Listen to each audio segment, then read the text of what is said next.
خبریں شامل کرتے ہیں دیپالپور سے. ہمیں رپورٹ کی ہے ہمارے deputy bureau chief Okara doctor Muhammad Rafiq نے یوم القدس کے حوالے سے مجلس وحدت مسلمین کے رہنماؤں کی پریس کانفرنس. مسلم امہ کو مظلوم فلسطینیوں کے حقوق کے لیے متحد ہونا ہوگا.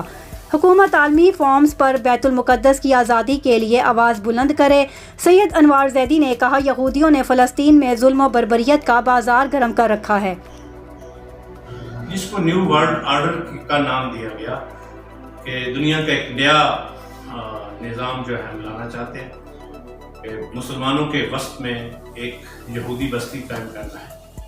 اس دن سے فلسطینی بیچاروں کی جس طرح کشمیر کے اندر حالات ہیں، آئے دن ان کو قتل کیا جاتا ہے، عورتوں کی بے حرمتی کی جاتی ہے، عورتوں کو تشدد کیا جاتا ہے، ان کو گرفتار کیا جاتا ہے، بچوں کا تشدد کیا جاتا ہے. اسی طرح سوشل میڈیا پہ بھی اور پرنٹ اور الیکٹرانک میڈیا پہ بھی سب لوگ آگاہ ہیں کہ وہ آئے دن خواتین کو گرفتار کرتے ہیں اور ان کے بچوں کو بھی گرفتار کر کے لے جاتے ہیں، گھر والوں کا تشدد کیا جاتا ہے.